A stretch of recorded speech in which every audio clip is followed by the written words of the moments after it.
What's happening, everybody, and welcome to episode 36 of the Good Kraken podcast. I am one of your hosts, Ernell Pearson, alongside the five-star man, Devin Stanford. Hi. I don't like that. You just own in the five-star man thing. It's been a day. Oh my God. It's been a day. I'm here. We're alive. Yeah. Cheers. Yeah. Oh, Jesus Christ. That's a cheers and a half. And the Crimson Chin, Garrick Eakin. Ahoy hoy, ahoy hoy. Hoy hoy. Man, I think all of us are just dead beat today. We're all just dead beat, man. Today is my first day off in 8 days, and I am in the process of moving to my new house still, and I'm just beat, man. Yeah. No, I definitely get it. Devin, how are you doing? Are you awake? Are you feeling the energy? I'm getting there. I had an energy drink. Yeah, I've truly. I have a beer. Essentially, I have a Four Loko. So I have water. I'm getting hydrated. Hydrate or die, y'all. Hydrate or die. Oh my God, Dude, Garrick, we haven't seen you since last week. How have you been, my guy? Busy. Work's been going pretty good. Just like they just started like the second half of my training, doing like the actual hands-on ball taking stuff. It's not bad, but it's been kind of rough. I've been yelled at and sworn at a bunch already. That's pretty sick. But you know, that's call center life, I guess. So I've heard. I have a few friends that have worked in call centers, and they all fucking hated it for those exact same reasons. But like, I feel like if you have thick skin, you can maybe, run it through like a champ. Dude, I do have thick skin. It's really easy to be apathetic over the phone, so there is that. Yeah. But like, all of the people that are training me right now have only been with like the company I'm working for like 4 or 5 months. So that means if I just do power through, I'm off the phones in like 6 months tops. I see you. Easy peasy. And Devin, you did call center shit for Microsoft for a little while, right? For Xbox specifically? Yeah. I did it for like a little over a year and a half. But it's been like a decade since I did that. Yeah. I was like 19, 20 years old. I'm 29 now. But I did that. I can empathize with what you're going through. That's how it is, and it sucks that people treat people that way, So yeah. That's why I stopped doing it, honestly. Dude, it's $4 more an hour than what I was making, though. Yeah, no, you can't complain about that. Yeah. Nope, so, Yeah. We also can't complain. I'll be good. Oh yeah, for sure. You'll handle it. You'll handle it like a champ. Just like we do, because this is the Good Kraken. Oh God, I farted that one out. That was gross. Today, we're talking about game devs making a stand, Pokemon coming to life, and the most exciting games of H2 2021, because this is the Good Kraken podcast, a show for nerdy marginalized people, giving you the video game and pop media news, reviews, and discussions that you want to hear live every Tuesday at 7 p.m. and Saturday at 1 p.m. If you're watching live, you can submit questions and topics to tinyurl.com/GK submissions to be a part of the show. Also, please go do that, guys. We haven't gotten a solid one in a good amount of time. Not since the Stevie G days when our homeboy Stevie was coming in writing every damn episode. Stevie, please come back. If you're having a good time so far, you can watch us record the show live and ad-free by following and subscribing right here at twitch.tv/GoodKrakenShow. If you have Amazon Prime, you also have Twitch Prime, and we would love for you to give that to us to help keep us pushing content out for all of you listening or watching at home. But if you've emptied your pockets for the latest and greatest in entertainment, that is totally fine. You can catch our episodes on your podcast episode service of choice at 8 a.m. the next day. I'm fucking up today, guys. Jesus Christ. You can also support us by going to our YouTube channel by clicking the link in the About section of our Twitch page and clicking that beautiful bell and big red button, or by subscribing to our podcast channel by searching Good Kraken with an exclamation mark and leaving a review there. Damn it! We have a little bit of planner work today. I'm trying to bring the energy, guys. We're all tired. I'm about to bring the energy here in a second, because you about to get something real spicy here. Just man, like You guys man, bring it. I'll just feed off of it. Hey, it's sick. That's what we're about here. That's what energy we're about here. energy vampire. I'm feeding all y'all like a mother bird. It's like, and you just eat it out of my mouth. And then... There you go. There you go. I love it. There it is. There's what? What are you talking about? I just gave us my Twitch Prime. Oh, there we go. I didn't see. That's lit. Thank you, Devin. Brevin, the dude. You're the best. You're the best. On Thursday, 2 days from now, a wonderful game called The Ascent is coming out, and we are fucking playing it that night on release night for all of you to hang out and watch us play. It's gonna be the first night of release. If you are not playing it, or if you are hesitating to play it and you need someone to give you some info on how fun this game actually is, come hang out that night. It'll be 7 p.m. Pacific Standard Time. We'll be right here at twitch.tv/GoodKraken Show playing that. On Saturday, we did an episode with MermaidRoyal from twitch.tv from specifically the Death to Divinity TTRPG show, and that went live on Sunday. Go and watch that, because we had a fucking good time with MermaidRoyal, talking all the bullshit, talking all the important things, and ultimately just watching cats climb all over them, just cats everywhere, all over MermaidRoyal. It was fucking wonderful. Jude is an amazing human being. Cannot wait to have them back on the show. Yeah, they were awesome. It was a good time. I look forward to doing some more shows with them and playing some Knockout City hopefully here soon too. So damn, it's gonna be a damn you good and your time. Knockout City, man. Oh man, it's gonna be a damn good time. Once people play with me once, they want to play with me all the time. I'm excited for more of it, including this Saturday. I did not have this in the show notes. I forgot about to put it in here. And thought, why the fuck not? Let's announce it today. On Saturday, we are back with Wreck-It Raven, the lovely, our wonder Wreck-It Raven, the Emperor of the Underlord. I am so fucking excited to have Raven back.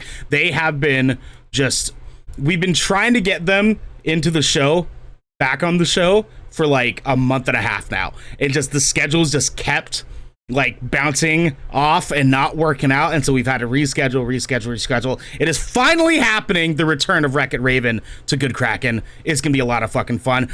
Last thing, subscribe to our fucking YouTube page, please.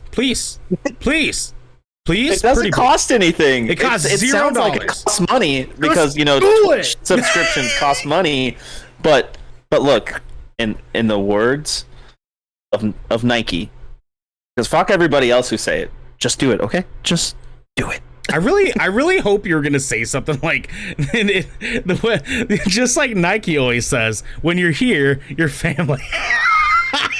God. I wish you know that Vin Diesel like little filter on Instagram. Yeah. I wish I could just use that. Yeah. Uh-oh. Through Discord. Oh Jesus! Right now. You guys were freezing like crazy on me for a second. Oh, did the show just drop? Did it just drop? Yeah. No, we're still live. Okay, all right, sounds good. Yeah, I don't know. You guys like froze out of crazy. But I was like, we can hear you all right. Yeah. Okay. All right. Well, let's Ernell, better internet. I don't know what's going on today. My internet usually is working just tip top, but for whatever reason today it's not working out too great. Just like my daddy used to always say. Our next little segment here is going to be a little segment we call Little Waves, where we cover some news stories that we didn't think would make it to the headlining talking pieces, and we still want to just kind of mention them to you guys so you can keep caught up on all the lovely entertainment news. First off, Death Stranding has officially sold 5 million copies since its initial release. This is fucking rad. I gotta beat this game still. I haven't beaten it yet. I got like halfway through and then put it down, but... Oh Jesus Christ! I've only played up to the title. up to the title screen. That's it. Yeah, like the first 45 minutes of the game. Oh my god! That's rough, bud. Too many games. You'll get caught up. It'll be a good time. You'll get caught up. It's all right. Next up, Amazon's New World hits 200,000 concurrent players. I mean, there's a little bit of information that came out of this. This is Amazon's first official game that they put out that has not been canceled, delayed, all the good juice, and it's doing pretty good so far. We're gonna have to check that So- out sometime soon. Have you seen the news that's circulating around that game right now? I have. No, I 'cause have I have not. played So- a little bit. A lot of people with EVGA cards, specifically 30 series cards, their cards have been getting bricked from the game because they don't have any like draw distance, like render like caps Okay. that built into the game, and same with the frame rate and stuff like that. So it's been bricking people's cards, and more so specifically the EVGA RTX cards. And The Oh, 3090s specifically. yeah, and like Yikes. just 30 series in general too, and like so I want to try this game, but I have an EVGA 3060, so I do not want to risk it until I know that's something that's not happening. Let's hold off on that for a little while. Yeah, We'll- I just have an NVIDIA 2070, and it literally just caps me at 100% CPU usage, or Jesus GPU Christ. usage. The moment I launched the game, dude. Like I ended up Jesus. refunding it on Steam. I was just like, my computer's gonna fucking melt if I try to play this for too long. Yeah, dude, Yeah. Jesus Lord. Well, that's good information for you guys at home to consider. Do not play this on PC if you're worried about it. Now, this is good news for Devin here. Army of Thieves trailer reveals new heist in Zack Snyder's zombie universe. I fucking knew they were gonna do another movie, dude. This is gonna be great. This is gonna be so good. I did too, and I'm happier that it's focused around the German burglar yeah. guy, because he was my favorite character, and they did him so dirty. I felt like in Army of the Dead. Yeah, You know? yeah. He deserved his own flick. He deserved his own He flick. does, dude. He did fantastic in the like 15 minutes he was in. Yeah. It's gonna be good. I'm stoked on it. Motives Dead Space remake may use content cut from the original game. Hype levels. I'm for on that. this. Yeah, Yeah, I'm all up I for am it. so excited for this game. To tell you the truth. God damn, Sally. Like it could not be any more hype than that. Like give us all the juicy shit. Make it a little bit different from the original. I am so fucking down. Lucasfilm hires YouTuber known for viral Luke Skywalker deepfake. Who would have thunk that doing weird deepfakes would land you one of the biggest jobs ever? Because you see what they're gonna fucking do with this. You see what the fuck they're gonna do with this here. This is very much just self-explanatory.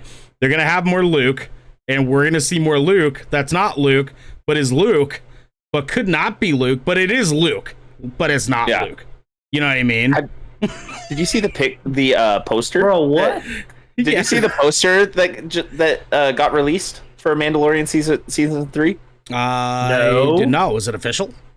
Yeah, it's an official poster. It's Luke Skywalker holding out his hand, and there's a kyber crystal floating in his hand, and it's one of the orangish yellow ones. And then there's Grogu next to him holding out his hand and a bunch of parts of a lightsaber. Bro.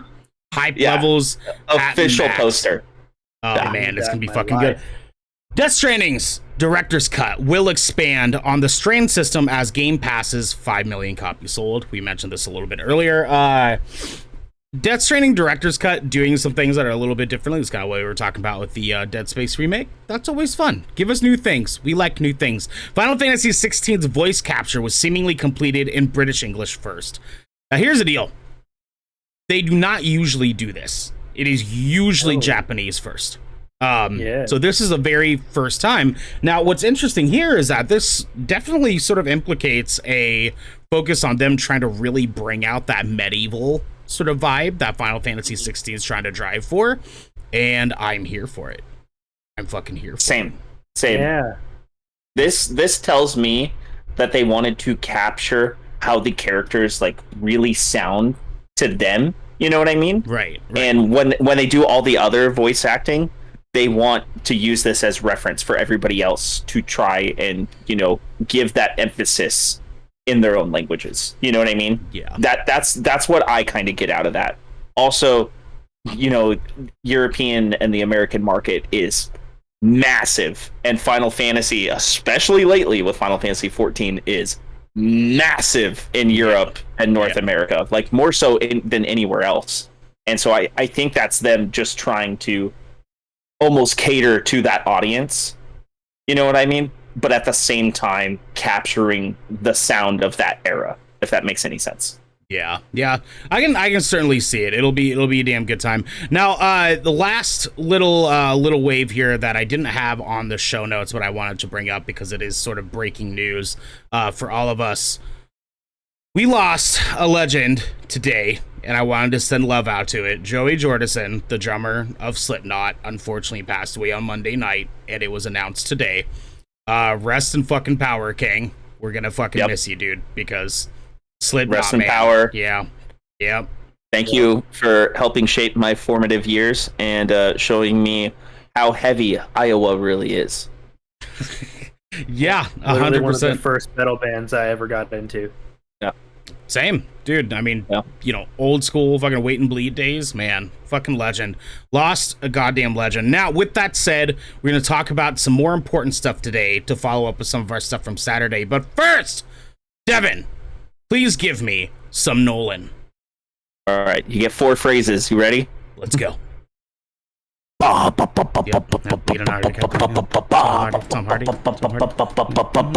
Christopher Nolan. Buildings flipping upside down. It's amazing. I fucking love the Nolan horn. It's a damn good time. With Christopher Nolan featuring Leonardo DiCaprio and Hans Zimmer. See, this is the energy I was waiting for. I'm glad Mama Bird could feed you guys. Now, in the meantime here, we got a little bit of a juicy read for all of you listeners and viewers at home. Please give me a second. It is a little bit lengthy, but I wanted to make sure that we covered all the important details here. Please bear with me. Activision-Blizzard employees call for honesty, resignation after harassment lawsuit. This comes from Kenneth Shepard from Fanbyte, and it reads like this. Last week, Activision-Blizzard became the subject of a lawsuit claiming the company had allowed sexism and harassment to permeate through its ranks. The stories noted in the suit were vile, and some of them had fatal consequences, as one employee died by suicide following harassment by male members of the company. Today, Bloomberg is reporting that employees past and present have banded together to sign a letter calling the company's incongruent responses to the lawsuit quote, abhorrent and insulting, end quote.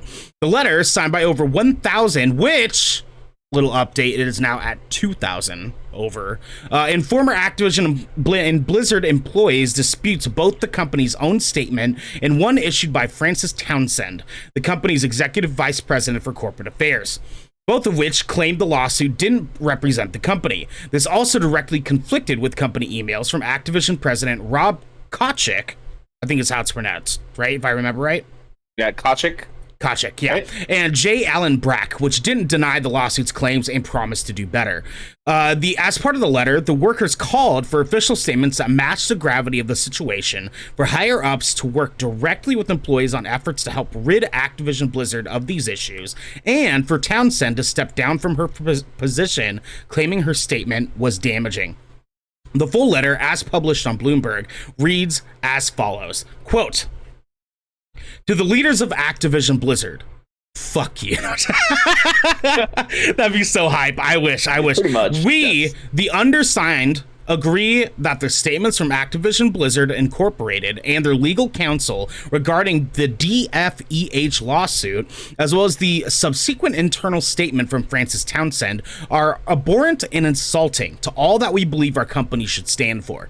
To put it clearly and unequivocally, our values as employees are not accurately reflected in the words and actions of our leadership.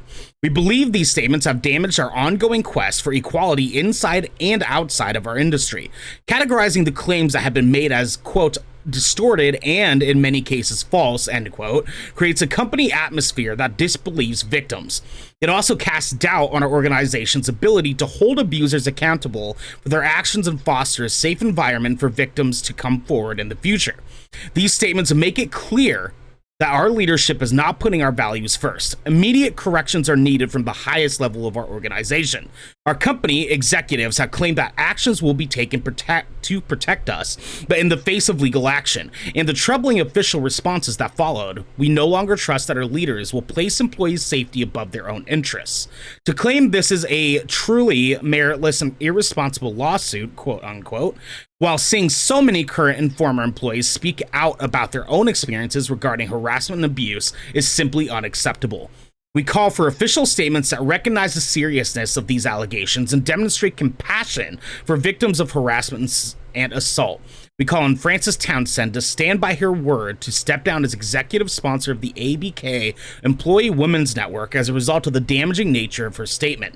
We call on the executive leadership team to work with us on new and meaningful efforts that ensure employees, as well as our community, have a safe place to speak out and come forward.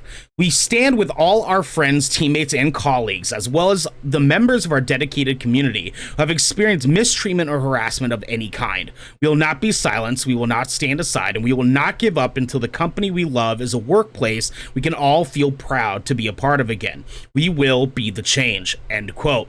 Since the lawsuit went public, Blizzard co-founder Mike Morhaime, who left the company and founded Dreamhaven last year, published his own statement, which he says he failed the women of Blizzard. This is coming from a man who was with the company as recently as 2019, so he must have known this was happening.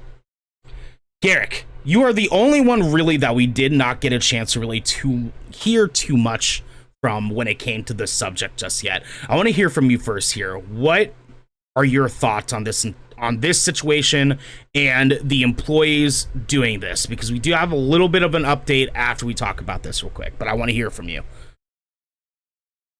Man, fuck Blizzard's like administrative staff. Like literally just Let's fuck go. them, dude. Like, Let's go. Like it's just gross. It's fucking gross. I've had a lot of discussions with some of my other friends just outside about shit like this, about how I think the fucking worst part about this is the fact that like Blizzard has the law power to make it so shit like this goes away, and that's just absolutely unacceptable. And they're working to do that right now, and like it's just like it's like the gaming environment and the gaming community and industry has for a very long time been a very dominantly male industry. And especially over the last couple of decades, where like being like geeky and nerdy has kind of entered the mainstream, and it's been opened up to like all sorts of other like, you know, genders and ethnicities and like sexual identities, that we were in theory headed in the right direction. And Blizzard and Activision as like this gigantic flagship company that pioneers so many games that people like know and love and have like played for decades and decades, for like this to just recently come to light, it's just sad. It is sad, man, that like that those women in that workplace had to go through some fuckboy frat boy bullshit because the men in that industry weren't willing to change, like weren't willing to accept the fact that females in the workplace are able to do their job just as well as they are, and they shouldn't be undermined for that at all. Right. Yeah, and as far as like a quick little update on this, oh shit, Jesus Christ, I'm hitting buttons again, my bad. The ActiBlizz employees have decided to start planning to do a walkout starting tomorrow, based on the demands of 4 simple demands here. 1, an end to mandatory arbitration clauses in all employee contracts, current and future. Arbitration clauses protect abusers and limit the ability of victims to seek restitution. 2, the adoption of recruiting, interviewing, hiring, and promotion policies designed to improve representation among employees at all levels, agreed upon by employees in a company-wide diversity, equity, and inclusion organization. Current practices have led to women, in particular women of color and transgender women, non-binary people, and other marginalized groups that are vulnerable to gender discrimination, not being hired fairly for new roles and compared to men. 3, publication of data on relative compensation, in parentheses, including equity grants and profit sharing, promotion rates and salary ranges for employees of all genders and ethnicities, my apologies, at the company. Current practices have led to aforementioned groups not being paid or promoted fairly. And then lastly, empower a company-wide diversity, equity, and inclusion task force. Sorry, I burped up a little truly. To hire a third party to audit ABK's reporting structure, HR department, and executive staff. It is imperative to identify how current systems have failed to prevent employee harassment and to propose new solutions to address these issues. Devin, what does that do for you? I think that Activision-Blizzard should meet all those demands because it's just a fair workplace. You know, it's a safe and fair environment. There's no reason why none of that should be, reconfigured at all, especially with everything we know now. Especially with that. It is ridiculous that it's even happening in the first place. I'm disgusted with the actions of the men in the workplace that we've heard of. It is extremely disheartening with the way that the leadership has reacted to this and has just done the corporate bullshit statement that everything will be fine, just shush. You know what I mean? PR shit. Yeah. It's I'm just really glad that the community as a whole is getting behind this and defending people, defending the victims, defending the current employees and the developers and just everybody who's been affected by this. It like this has been happening for a long time. Mike Morhaime said it himself, Yeah. And we don't know why he didn't do anything about it. So I would like to hear I'd like to hear more from him because in general he's actually a pretty well liked person on all levels from all people. But with that being said, he still knew this was happening and it didn't stop. So I want to pay attention to this. It's hard for me to say anything else on this that I haven't already said, especially from my perspective being a dude.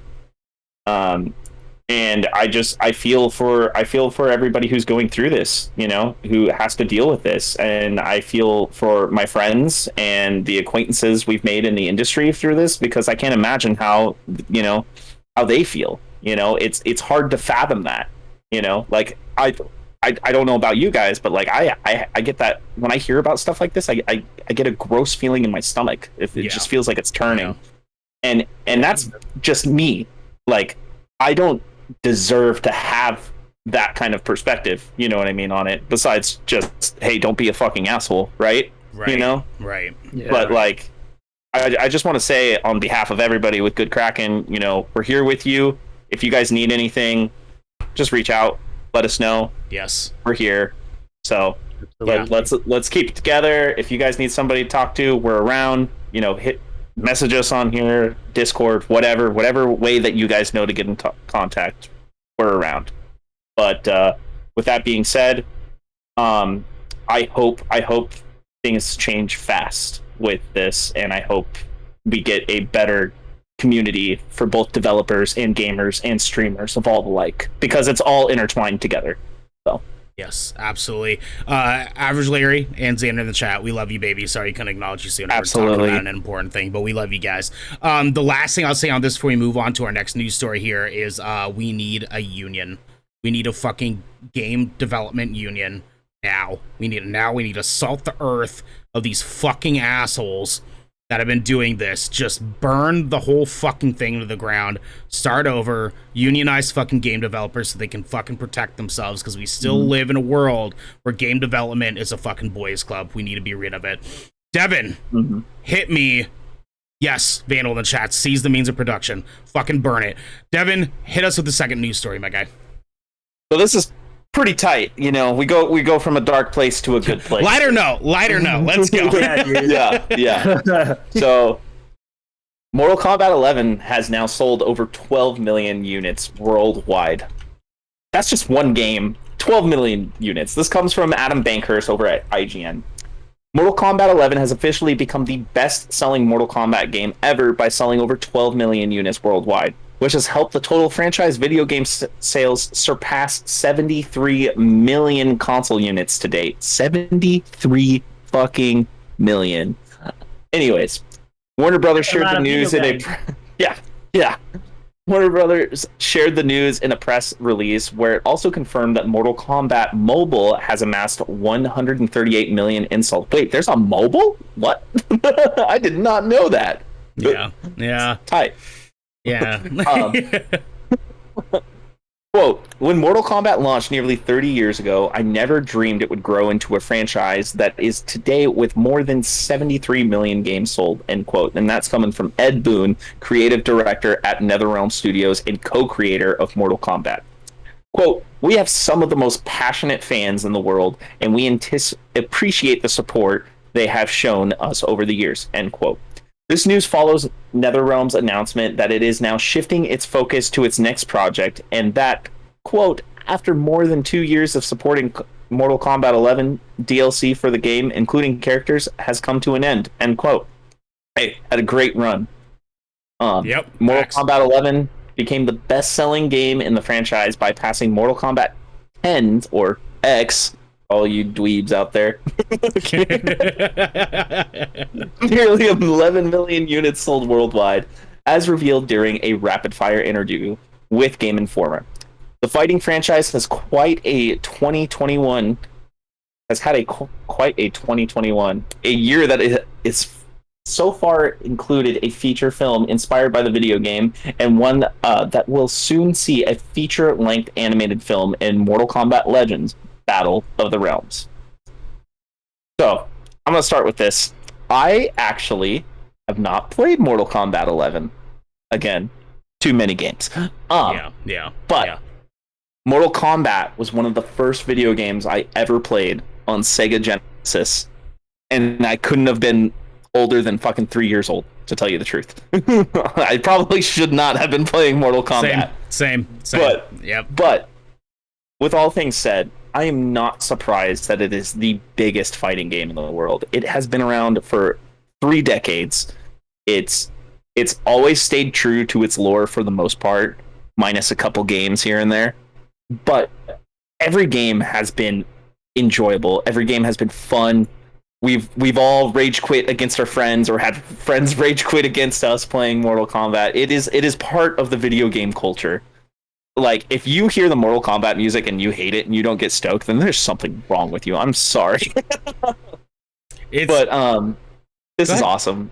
This is awesome. I mean, it's bigger than Street Fighter now, which Street Fighter has been one of the most renowned fighting games in the world for 2 decades at least.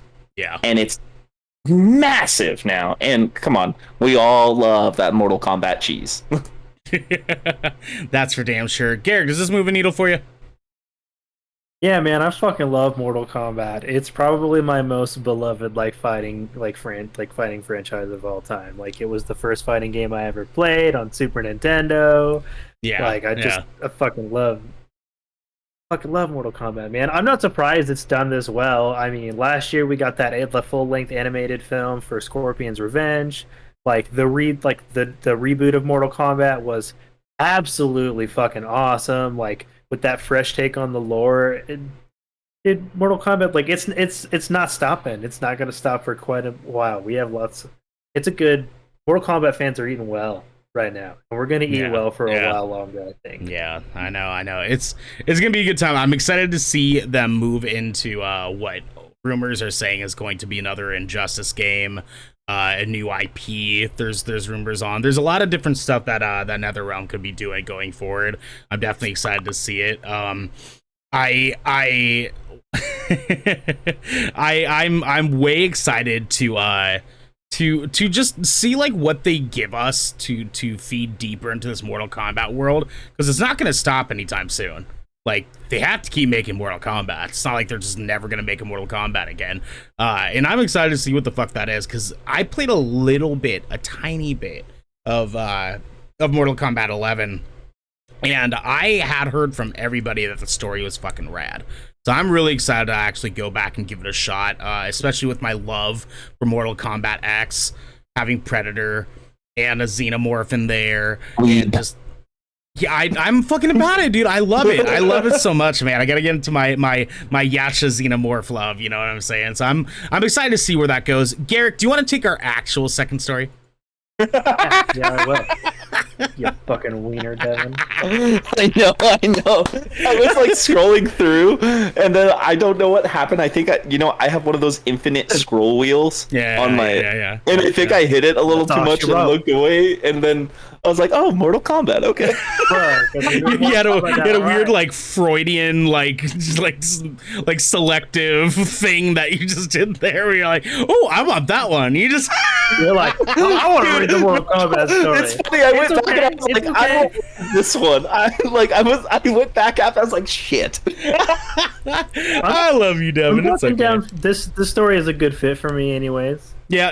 But, take it, baby. Take it. So, Pokemon's first live action show is going to be coming to Netflix, and it looks like it's going to be like Detective Pikachu.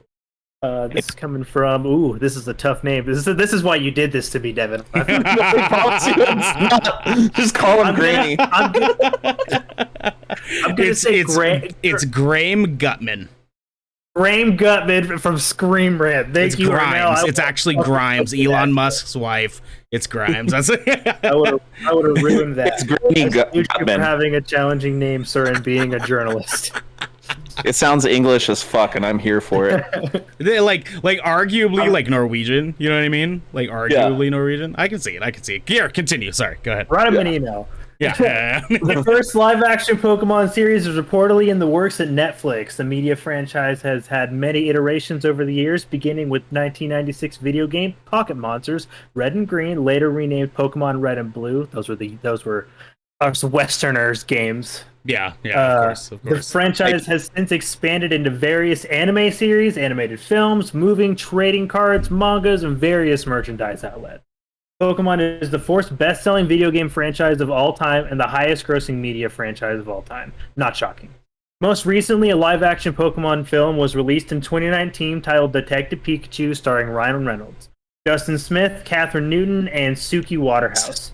The film grossed $433 million at the box office and earned mixed reviews from critics. I don't know why. Probably just because Pokemon. Yeah, but essentially. I enjoyed it. It was way better than I thought it was. I still haven't watched it. I heard it's dank, though. I think it's on HBO, but continue, Garrick. I got you, baby. Smith is unsure whether or not Detective Pikachu sequel will happen. The Pokemon brand remains strong, with another video game, Pokemon Brilliant Diamond and Shining Pearl, slated for release this November and another set for 2022. I believe that's Pokemon Legends Arceus, and that's going to be and it's going to be January, I think.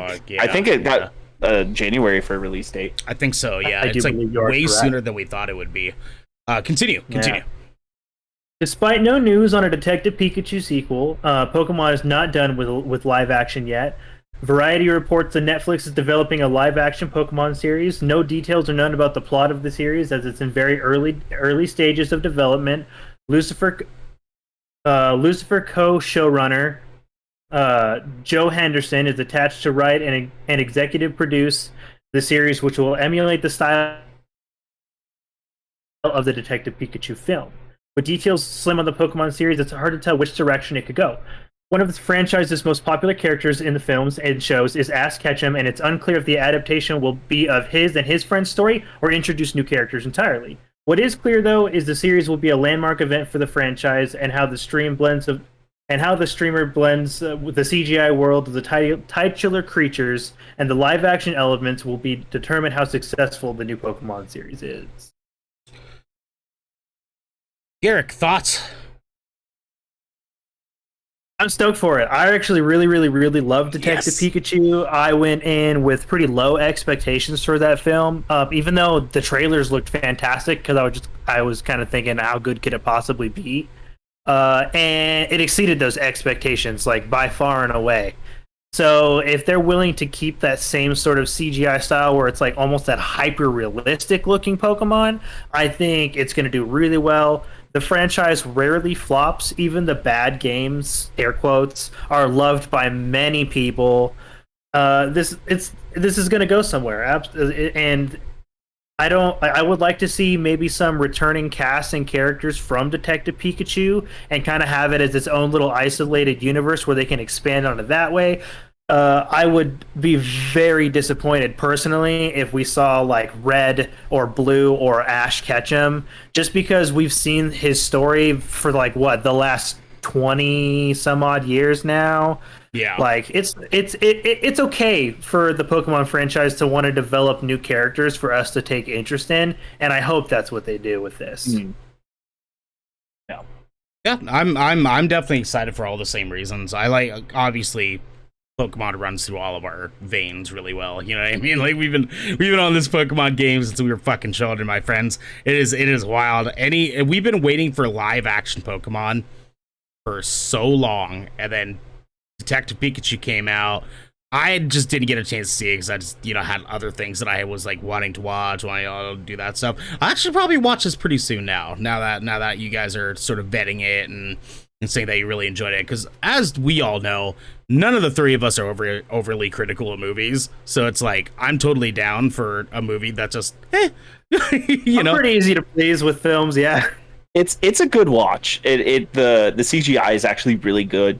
The action sequences are really good, and the story's not bad. And Justice Smith does a good job, I think. And Ryan Reynolds, man, he totally pulls in some of the Ryan Reynolds humor into that movie. He really does. Yeah. It really is a very charming and like just a genuine attempt on like what Pokemon might have been if it were the reality of childhood us all wanted it to be. Yeah. Okay.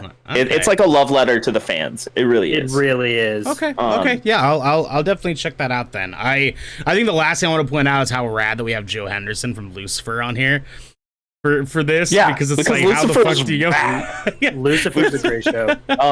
My mom fucking has watched it 4 times. I don't know why the fuck she likes Lucifer so fucking much, but she does. I have not watched more than an episode. What? Like start to finish 4 times? She's watched every single episode 4 times. Holy crap! That's commitment. Now, to the my fandom. mom is retired, so she has a lot of free time to be able to do these things. So she was just spending like a 6-month period just watching it, and then when she finished, she was like, I really just want to watch it again. So she just kept fucking doing it, and so like, it's wild. It's pretty impressive. Devin, go ahead, give us some thoughts on on this Pokemon hype here.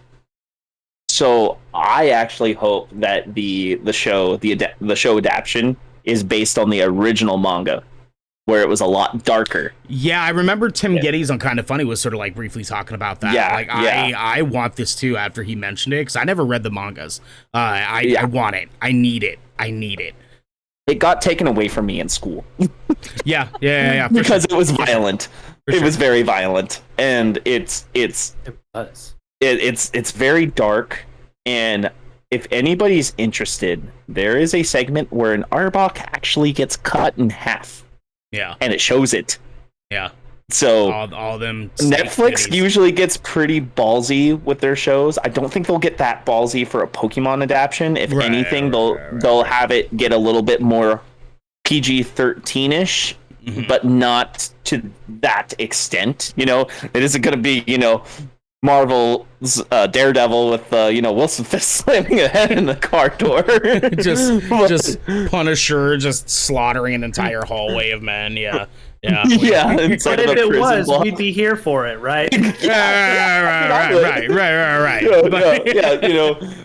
In before EA and Nintendo partnership where they mix Pokemon and Dead Space together. It's like Rocket Power actually has like guns. They're just mowing down like Pokemon trainers. Like, oh my god! Did you say Rocket Power? Did I say Rocket Power? I'm in Team Rocket. Yeah, you did definitely say Rocket Power. It's in my blood, baby. That Rocket Power love. Let's go, brother. Let's go, brother. Woogity. We're gonna move into our second segment here now, our hands-on segment, where we talk about some games and movies and shows that we've been playing and or watching, and try to sell them to each other and to you guys out at home, listening, watching, all the good stuff. I want us to keep this relatively short because we're kind of running tight on time here. So try to make some pretty summed up talking points if you can help it. Garrick, as usual, let's start with you, my friend. What game have you been playing?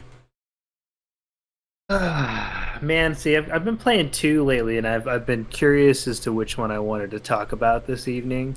Pick And wisely. I think I'm gonna go with Cris Tales. All right, I like it. I have been playing some Cris Tales. So for the listeners and viewers at home, what is Cris Tales? Cris Tales is a love letter to JRPG fans and to that genre as a whole. The initial reason I was drawn to this game, so just a little bit of context, I am not the JRPG guy. Like, Final Fantasy kind of misses me as like a whole. Yep. And see these guys got their fucking hands raised. They're whichever direction they are for me on screen, and they're both JRPG fans. I'm not a JRPG fan. I am like 15 hours into this game, and I have loved every moment of it so far. So if, like, as a person who doesn't like JRPGs, I'm playing this game and enjoying it. That's a good starting point, I feel like. Like I said, the art style was like my first draw. It's very hand-drawn. It looks just so... It's like, it's almost cute. But like, in like that, if Disney got a little hardcore kind of way. I like it. I like it. Okay. And so... because it is a love letter to like the classic RPGs, don't go into this expecting it to have some of those features you've seen in like some of the newer games, like Final Fantasy 15 with like auto driving and getting around, or like Bravely Default with like the battle speed up mechanics. Like, this is like tried and true turn-based combat. The biggest thing that sets Cris Tales apart, though, is it's how it approaches time travel, which is a huge part of the game. The game screen is, for the most part, split into 3 sections with a little triangle, and it's got the past, the present, and the future in each one of the slices. And you can cause status effects. I'll just so I don't give you guys spoilers. One of the status effects you can apply is like, if you hit somebody with a water ability, it applies like the wet status, and then you jump them into the future, and it'll rust their armor, and so now they've got defense down. Okay, that's pretty and nice. You can like, yeah, and so like there's hundreds of combinations with your times and your elemental abilities. I won't get into all of it here. Just check it out. But like, it's just really charming. The story is very engaging. It is completely voice acted, and voice acted so very well. It's turned out to be a much longer game than I expected. I'm like 15 hours in, and I think I'm only about the halfway mark. Maybe that. Oh, and shit. Okay. Yeah, okay. So it's like a 30-hour or more game, and I do digest games a little slower, so I bet you can get into like 20 hours if you cruise. But Cris Tales, it was made by Modus, I do believe. It is an indie title, and if you have the Xbox Game Pass, it was a day one release. Like, it's a no-brainer if you love JRPGs. Sick. I might actually give that a shot once I'm done with Death's Door. Yeah, that sounds interesting. What have you been watching? DOTA. I actually recently. All right, Devin. So what? The DOTA Dragon's Blood anime on Netflix. Okay. This is also going to be kind of another left field one for me, because I've never fucking played Dota before. I know nothing about the characters. I know nothing about the lore. I literally just saw the art style, and I was just like, this is like adult animation, you know, like sort of Castlevania-ish, and I really dig that art style. I saw the TV MA, and it had Dragon's Blood in the title, and I'm like, this is going to be bloody. I'm in. And it's been exactly that. Like, it's just been a hack and slash event of like anime proportions. The art style is beautiful. The main character transforms into like some fucking half dragon dude and just murks people, and like there's dragon slaying involved, and magic and elves, and just all the things you would love in a high fantasy thing, just packaged up nice and neatly into like an adult American anime presentation. It's super dope. Okay. I've actually watched the first couple episodes. I just haven't continued along with it because there's a lot of video games and there's a lot of content out there. There really is. Yeah. It's hard to get through it all. I'm having to pick and choose myself. Yeah. I feel it. I mean, in all accordance, Vandal in the chat says you don't really need to know the lore, as far as I could tell. So that's obviously a good trait there. Devin, What have you been playing? What have you been watching? Well, this is brand new to Xbox Series consoles as of today. I got Flight Simulator through Game Pass, and there is not a better palate cleanser game out there, honestly. I would ask you what it is, but I think it's pretty self-explanatory. Yeah, it's Flight Simulator. There's not a lot to say about it. But guys, this game is beautiful.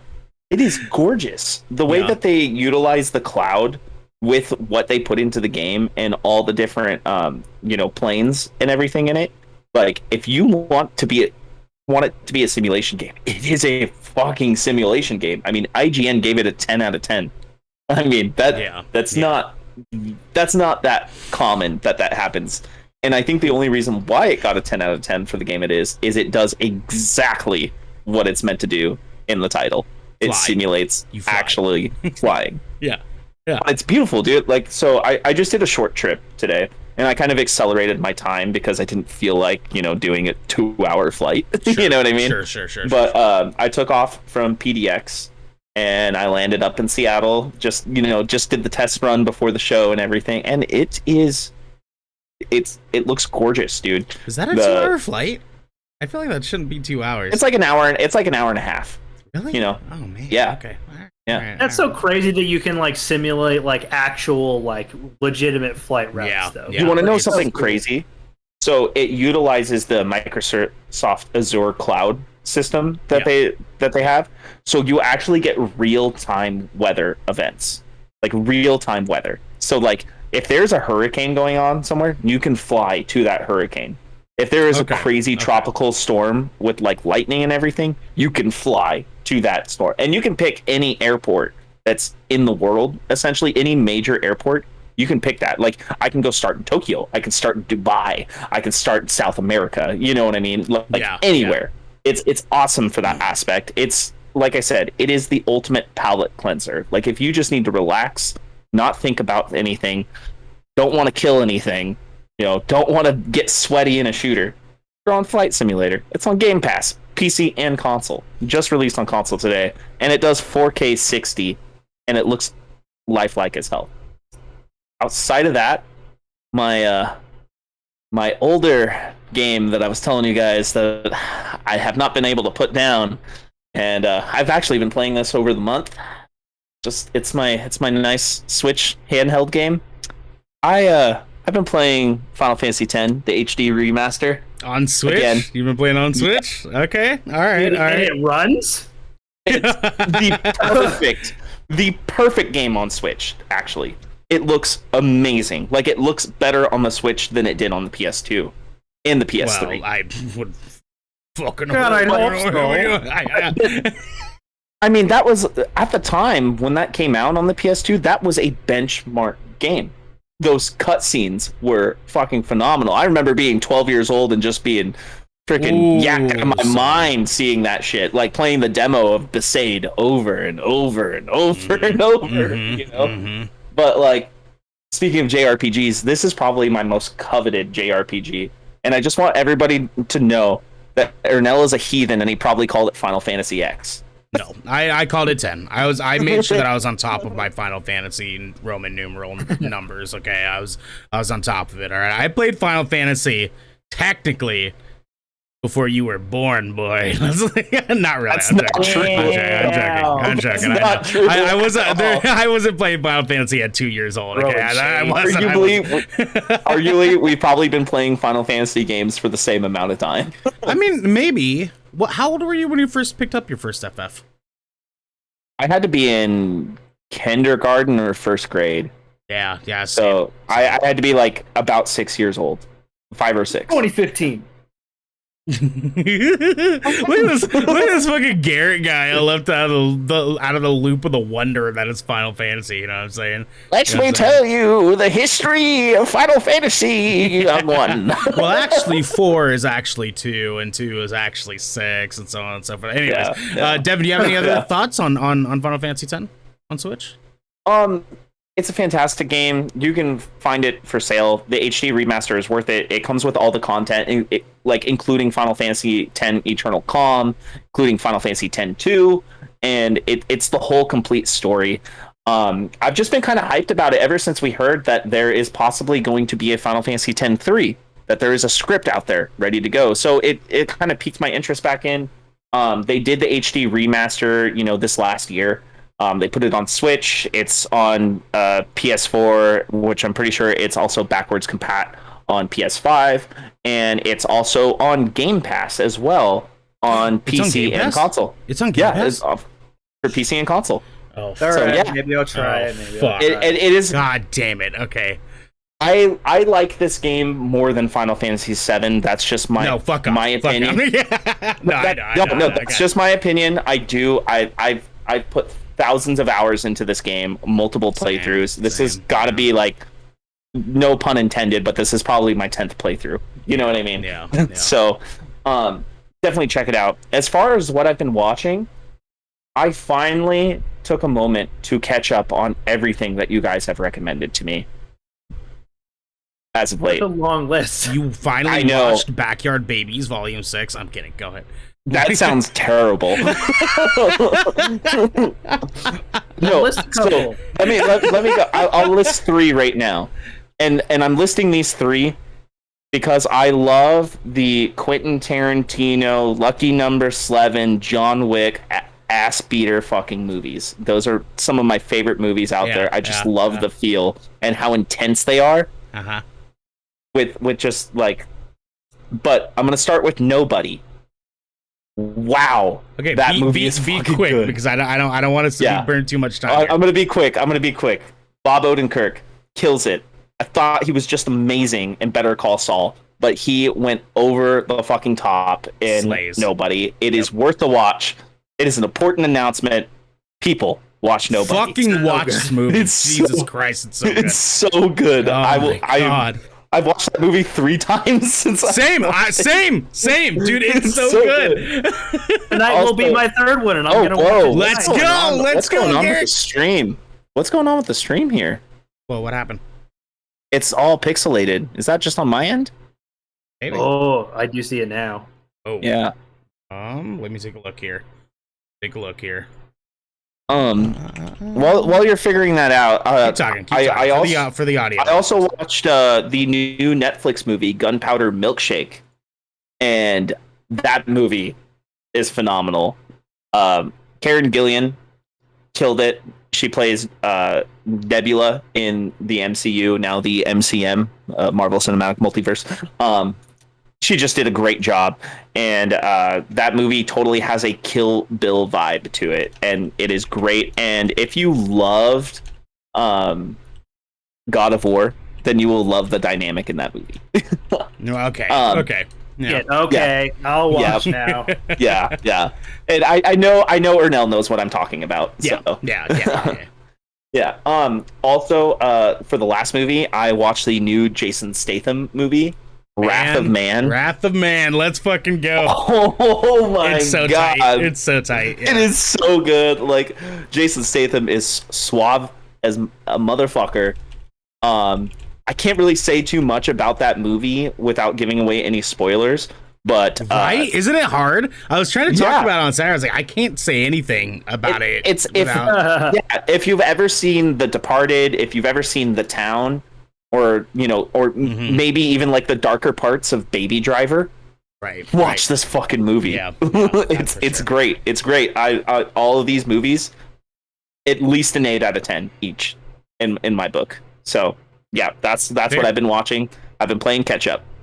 Sick. I got you. Well, I will be able to keep it a little bit brief. So, first off, I played Neo: The World Ends With You. I'm only a couple of hours in, not quite a couple of hours in. I finally played this. It came out last night, technically. Took me a little while to fucking find it because I had read that it was coming out on the Epic Game Store. And it did not. So I had to download it on my PS4 instead. Anyways, this game is interesting because the World Ends With You is a very niche type of JRPG. The first one was a 2D JRPG that was very weird because instead of being a turn-based or active combat or anything like that, you used the 3DS stylus to attack people. So you were swiping on the screen like Fruit Ninja to do like sword swipes with your character. And he would fly around the map and shit and attack people like, Kingdom Hearts style. It was kind of tight, which is why I was super excited about this game. My issues at this game is not that. It is the 3D version of the original one with a fun story, a fun take on it. You play as a character named Rindo, who is trying to fight some crazy fucking monsters, just like the first one. This game does not do a very good job being a starting point for new players. And I think that's kind of the part that bums me out. The first one is not really available on other platforms besides the 3DS. I don't know if they re-released it on Switch. So it's a little baffling to me that this game wasn't very good for new players into this series, into this IP. So with that said, if you guys, listeners, watchers at home, if you're planning on playing this game, do be cautious. Do a little bit of studying on the backstory of this game a little bit before you pick this up. But on the plus side, one of the cool things that they continue doing with is that your character's abilities and powers and stats are completely based off of what streetwear you are wearing on your character. So clothing is what bases your stats and defense and attack power and so on and so forth. Your abilities are dictated by pins that your character puts on their clothes. And so they kept that. They kept that little cool little detail that the original had, and I was stoked about it. But so far it's hard for me to say. I don't want to give it too heavy of a number, but right now I'm sitting at a 6.5 for this game. I'm really just not vibing it the way that I did the first one when I first played it on 3DS. I will get back to you guys a little bit later once I've actually given it like a fair shake, though. I don't want to give any final numbers on that. However, Devin talked about the lovely flight simulator game, and I want to talk about the flight simulator event experience that I had with the movie Blood Red Sky on Netflix. Oh. Nice segue. So this movie is actually big fucking tight. It is big tight. So essentially, for people at home here that don't know, it is I'm pretty sure it's a foreign movie that was dubbed, because some of the characters are obviously speaking English, but then others are very obviously not. And yes, Garrick. It's a German film. Okay, I couldn't figure out if it was German or French. I knew it was one of the two, but so sick. That's actually tight, because the reason I was mainly confused is because there's not a single point in the entire movie after the initial 5 minutes that they show any German, like at all. They spend time in the air. They spend time in like Scotland for a little bit in the movie. There's like no connotation this is a German movie. I would have had no idea. So thank you, Garrick.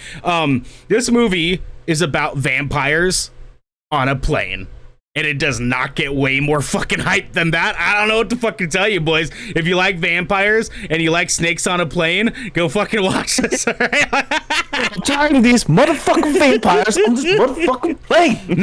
Now, the cool part. One of the vampires in this movie is actually the protagonist. That's okay. All I'm going to say. There's a protagonist vampire fighting other vampires in this movie. Okay, so that's some underworld shit if I've ever heard it. But which I've been watching. It is not a vampire hybrid. It is straight up a vampire. Like, she is one of these vampires. You will see. Highly recommend. I give this movie a 7.5 easily. Like, okay, easily. If I watched it again, I'd argue for an 8. It is really, really fun. It has some moments that are purposely cheesy because of one specific character, but it works for them, like based on the entire world of what's going on in this story. Definitely worth a fucking watch through. My guys, definitely worth a watch through. Question. Yes. Is this available to stream anywhere? Netflix. Or did Netflix. You... Netflix? Yep. Okay, perfect. 100% free. All Netflix. You will see a thumbnail of a little vampire woman like it's tight. It's tight. Give that a fucking shape for sure. We're gonna move into our final and headlining segment here. We are talking about some very important shit today, boys, guys at home. This is an important conversation because tonight we are talking about the games we are most excited for the rest of 2021.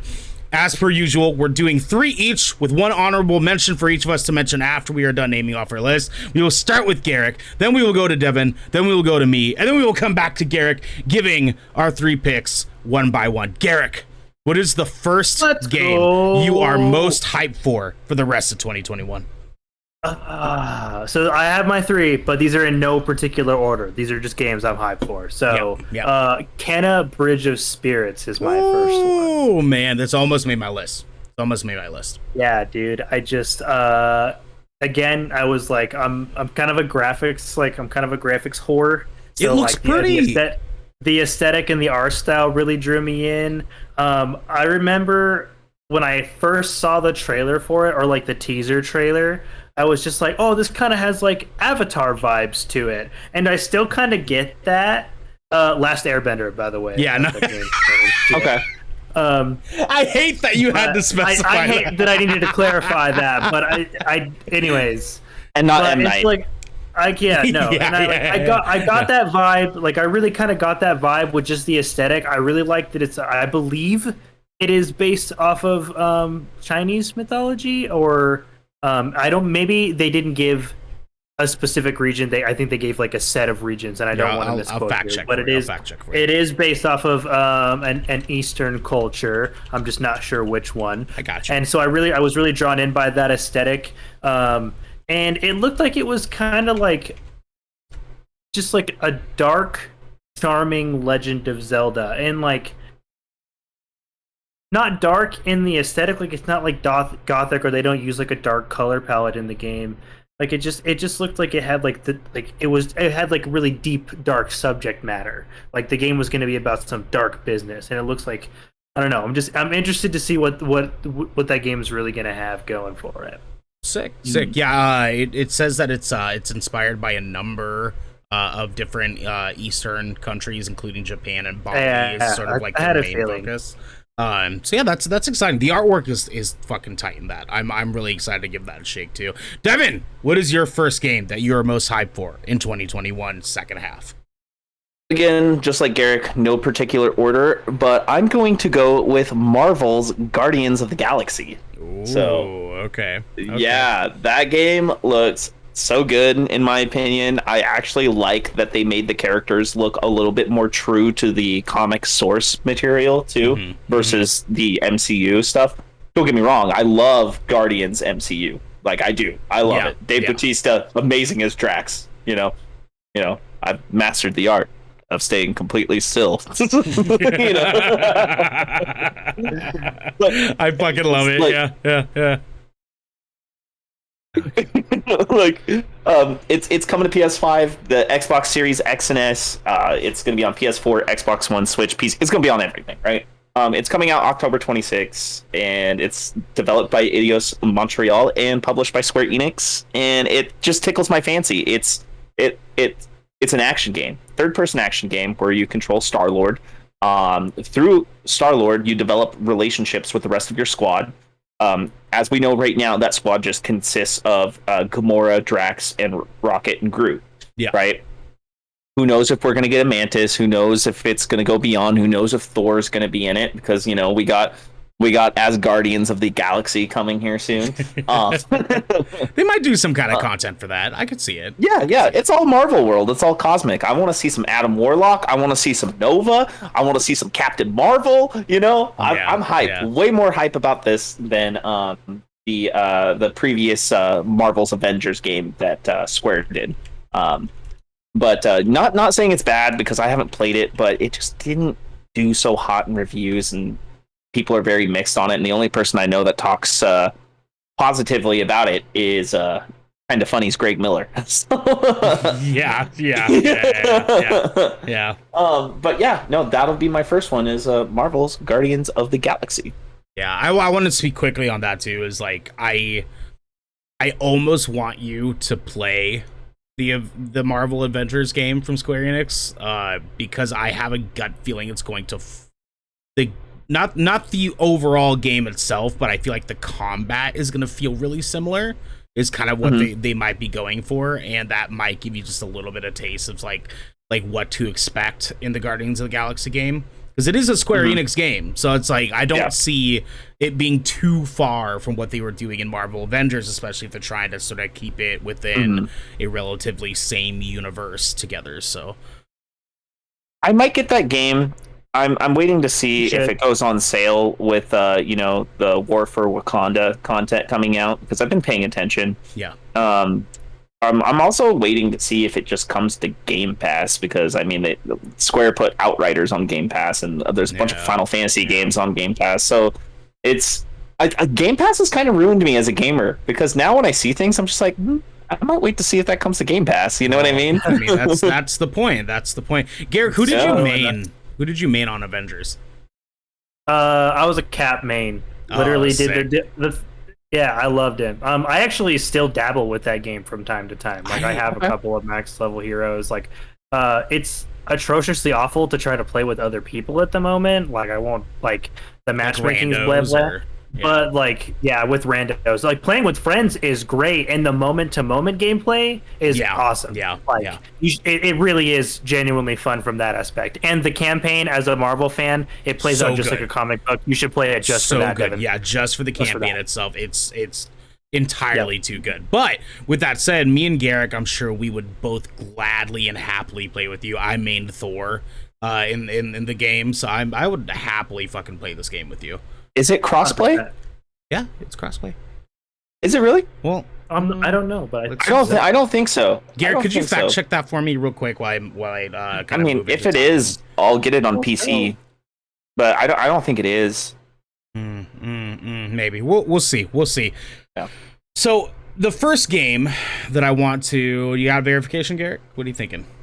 It is cross generation, but it is not cross play. So like PS4, PS5, Xbox One series. Yeah. God damn it. Well, they gotta fucking fix that sometime soon. I know that for fuck Square.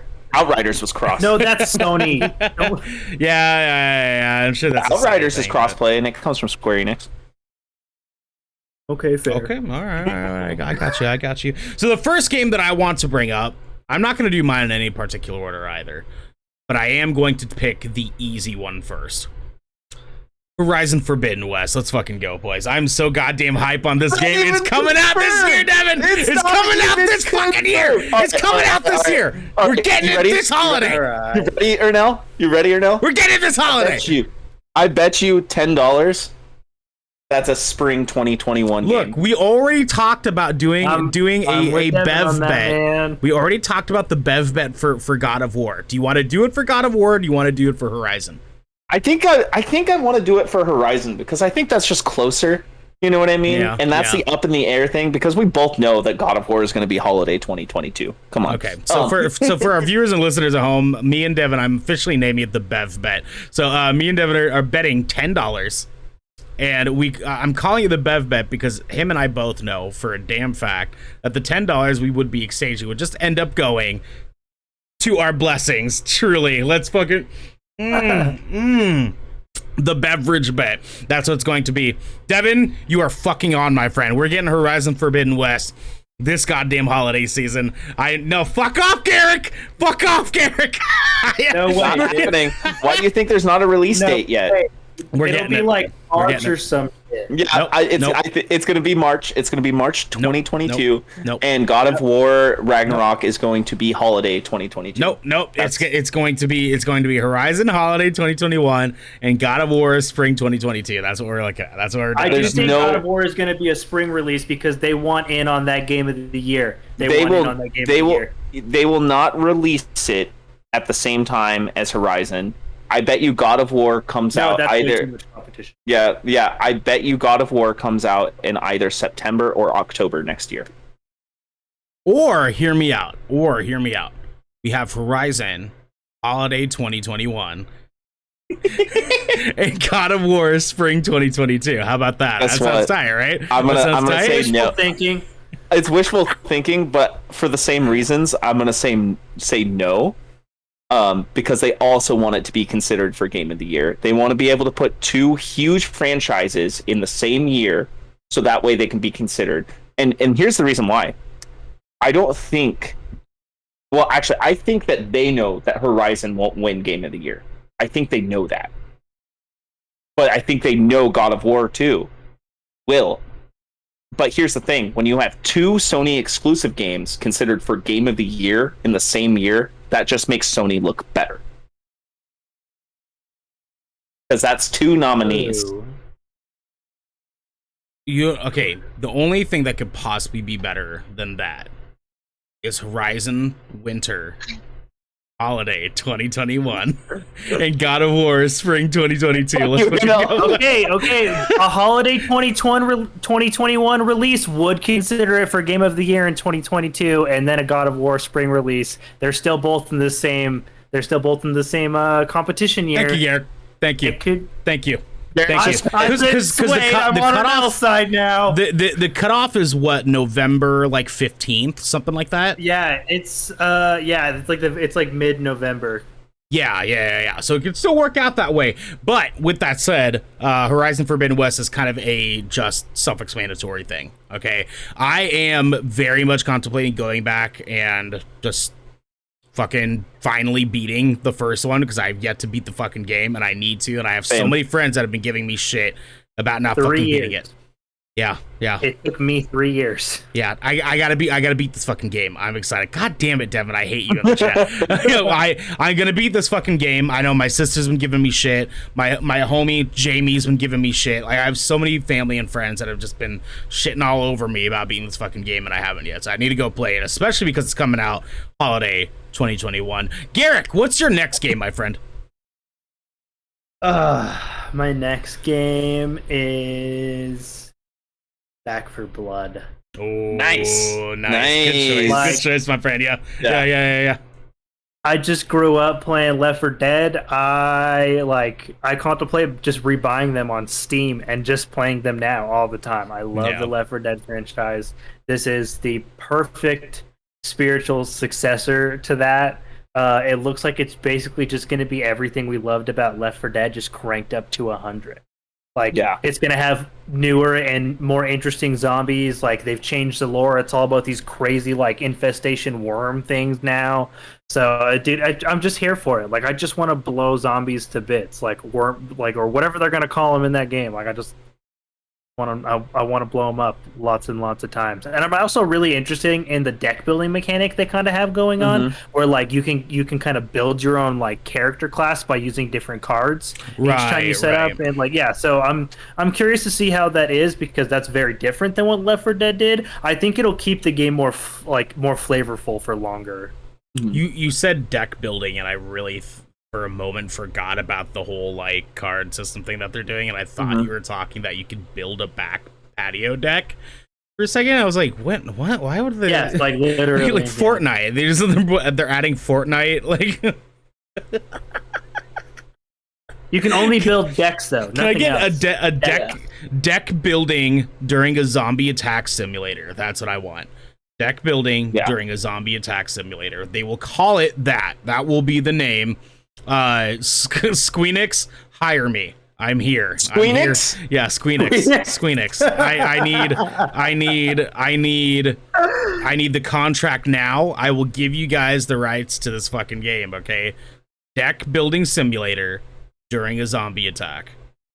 No, wait, sorry. Deck building during a zombie attack simulator. There we go. That's what it is. Devin, what is your next game that you are hyped for? Oh, I'm kind of being a little AAA hoe right now. But I'm gonna say Battlefield 2042. Fuck, that was gonna be one of mine. God damn it! Back 4 Blood was one of mine too. That's fine. We'll talk about it. We'll talk about it. I have quite a few games that I put down, because there's I said 3, jackhole. Well, yeah, I have others just in case if Garrick. Oh, okay. I got you. I got you. That's what you meant. Yeah. That's what you meant. Yeah. I thought you were gonna be like, I wrote down 10 so I could talk about every single fucking one. No, like I actually forgot how many good games we're getting this holiday, especially in October. Most of these games are coming out in October. Back for Blood and Battlefield 2042 come out on the same day. I know. They both come out October 12th. I know. I'm a fucking wreck about it. All right. Yeah. I'm a goddamn wreck about it. But I'm gonna play both of them, and I'm gonna love both of them, and I'm gonna play both of them throughout the year, and probably even longer than that. Because of course. I still play Left 4 Dead 2 to this day. My thing is we're gonna have to decide which one of these we want to stream. Well, we'll just have to alternate. Yeah, maybe even do a couple. Yeah, absolutely. Okay, Both of those games are hype. Okay. But the thing I'm excited about for Battlefield 2042 is the Battlefield portal that they're putting into it, which is like their version of Halo Forge. Yeah. So what they're doing is they're putting almost every map from every Battlefield game that's come out and every weapon selection from almost every Battlefield game that's come out into this mode. So essentially, you can make custom servers that rotate on different maps, and you can edit the like buildings and everything and the equipment and stuff that people use on these maps. So you can essentially have a fight where one team is using all World War I weapons and the other team is using Battlefield 2142 weapons, the futuristic shit with the mechs and stuff, the PC only one back in the day. Yeah. So you can do that and have them fight each other. Or, you can do Battlefield 4 versus Battlefield 5, World War II. It's endless. And I'm really excited to like get into those custom servers because I know I'm not going to have the patience or the time to create that stuff really, because that's a lot to do, Yeah. But I'm really excited to have that experience and especially play with my friends and especially stream it. Yeah. I guess the only thing really I want to mention on this is I'm just really fucking excited to just shoot people and have it look fucking cool, because everything about this game looks fucking cool. That's it. That's all it is for me. I'm not much of a pew pew guy unless it's like Rainbow Six, but like this shit looks just so dope. It just looks fucking dope. Like you're telling me I can have a fucking firefight in the middle of a fucking tornado? Are you kidding me? Let's go. Yeah. Let's go. Dust storms, like the Levolution, the building destruction, that you can do, all the vehicles, everything from helicopters to jets to freaking jeeps and tanks and stuff that I can't even name. You know what I mean? It's just, it's all there. And like the 64 battles, I think they actually upped the amount of like you can have on per server now too. Like they're going to be even bigger. Like it's just going to be so fucking immersive. Yeah, the standard for that game is going to be, at least on PS5 and the series consoles and PC, the standard player count is 128 people. Right. 64 versus 64. And going with the Battlefield portal thing that I was talking about, you can up the amount of players that can be in there, but it is up to you to rent the server capacity to handle that load. So right. Yeah. Okay, cool. Well, do you wanna pick one to sort of replace, since we basically took two of yours, or wait, how? No, I said that one. I took you. Do you want to replace? Do you want to place one for Back for Blood for the next round? Oh yeah, I will. Don't even worry about it. I got a list. Cool, I got a list. Cool. So my next one that I'm fucking hyped for is actually a little indie game called Lake. This I saw game, that. Yeah, it's the Postal Service one, and I am. Oh. Yeah, it's not like a Postal Service simulator. It's like a third person like story driven game, but you're playing as a woman who is a mailman. And I'm here for it. It looks like a feel good fucking game that you go into and just sort of relax and, deliver packages, talk to people like it does. I don't know really much more than that because they haven't really talked much about it, but I remember seeing it during E3 and being like, this game looks wholesome as fuck, which makes sense because it's a part of the Wholesome Games showcase. But it looked dope. I'm really excited to see what this game is about, and it looks like something that I'm like just gonna sort of like replace what I wanted Cozy Grove to be for me, where it's just a game I'm gonna be able to go into for like 30 minutes to an hour each night and kind of just dink around in. I'm excited to see what it's going to be.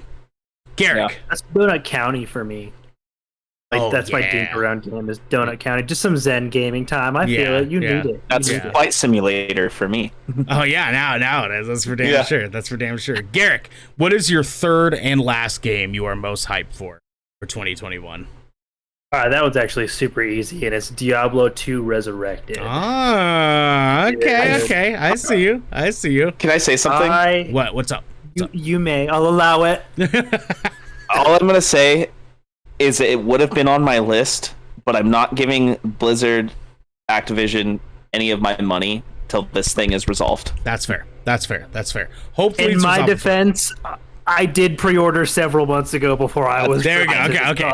Fair enough. I understand that, but going forward, they're not getting any of my money till this is resolved. Yeah. Which I do understand and respect completely. Yeah, for sure. So this is literally just for me at least. I spent thousands of hours in Diablo 2. Oh, Jesus Christ! Yeah, dude. Man. Dude, oh my God, yeah. Like it's just gonna be. I'm just gonna disappear. September 23rd, 2021, boys. You're just gonna be right here. I'll be talking to you. I know, right? But right, I'm just if you've at least heard of the Diablo franchise, unless you've been living under a goddamn rock, no explanation needed. This is a remake of the best Diablo game there ever was. Period. Yeah. Period. Like there's no arguing that. And that's on period. Yep. It sure fucking is, my dude. I'm really fucking excited for this game. We're gonna be playing the shit out of this game, boys. I'm way fucking hyped on it. Devin, what is your third and last game you are most hyped for 2021? So, I remember saying how hype I was about this game when I saw it, and a lot of people give this franchise some shit, but Far Cry motherfucking 6. Okay. Yo, I love clearing the outposts. I love doing the hunt for the rare animals in the game to do that legendary crafting. And this game just looks like non-stop action. It just looks like there's always something to do. It looks gorgeous from what we've seen of it. Like absolutely gorgeous. And I want to do missile strikes with a backpack. So I really want to play this game. Far Cry 6 definitely. I'm interested to see what they do. I want to see Giancarlo Esposito's performance too. I want to see what envelops his character, because he just has such a powerful presence in every movie and TV show I've seen him in. Doesn't matter what part he's playing, he just has a powerful presence, and he is just a great villain. So I'm interested to see where that goes. I'm pretty big hype on it. If we had more time to really talk about, I was gonna say we could do honorable mentions, because this Far Cry 6 is gonna be my honorable mention game for fucking sure. I'm definitely hype on it.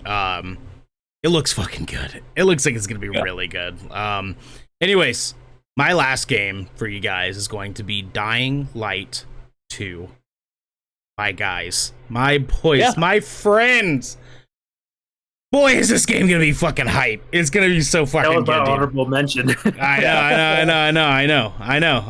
It's this game is going to be so worth every single bit of weight, every single bit of false hype, real hype, kind of hype that we've gotten over the fucking years. It is going to be so much goddamn fun, and I am definitely fucking here for it. We can do honorable mentions just really fast. Just name it. Don't talk about it too deeply. Garrick, do you have another honorable mentions lined up? Nope. I didn't. Okay, so Dying Light 2. Dying Light 2. Okay, sick. Devin. It's only an honorable mention because we don't have a solid release date, but Halo Infinite.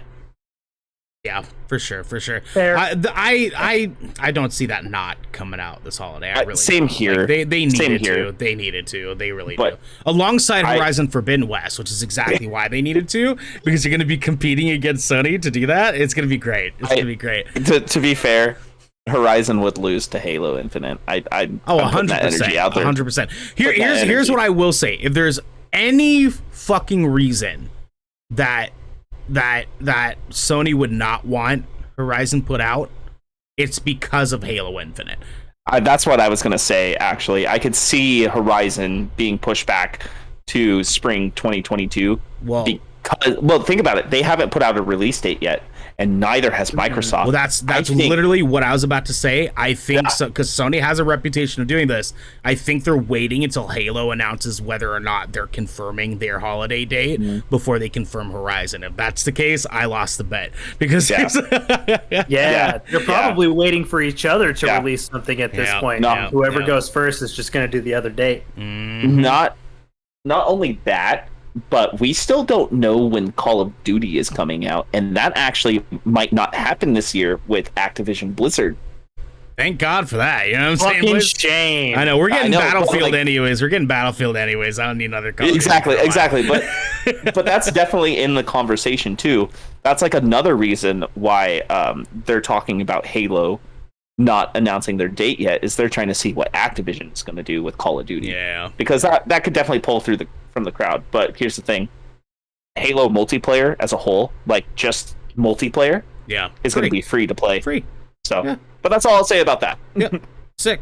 So my honorable mentions is going to be Life is Strange True Colors. I'm really fucking hype on this. Yeah, it looks good. I'm very much into those single player story games. It's my shit. My absolute shit.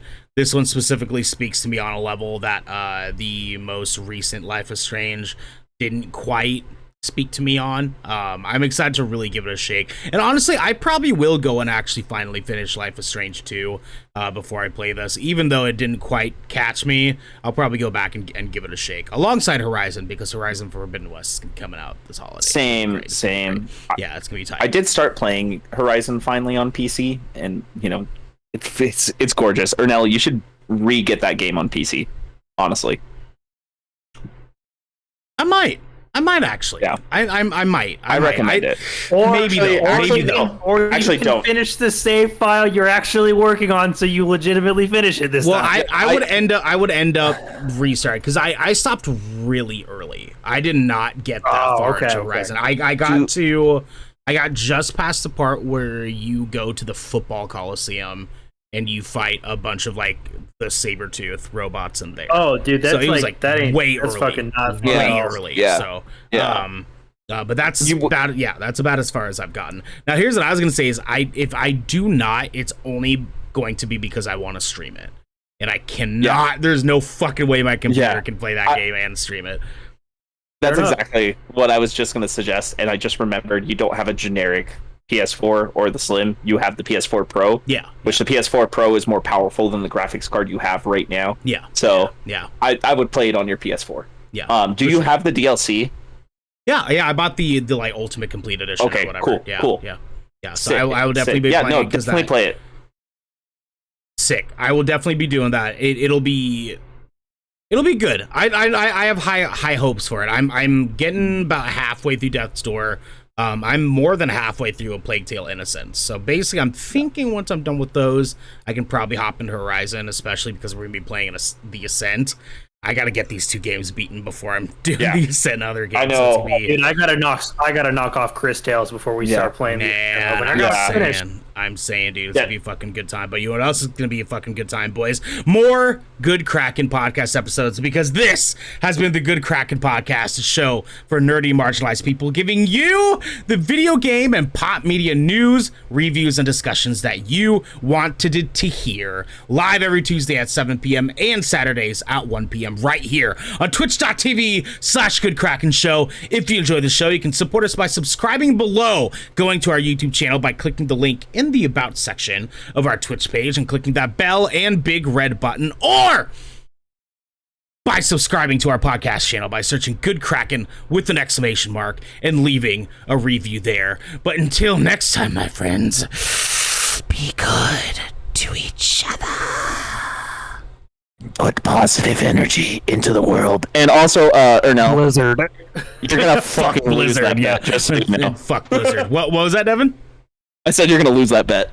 Oh, fuck off, dude. Horizon Forbidden West 2021. Let's fucking go, baby. Horizon Forbidden West 2021. Let's fucking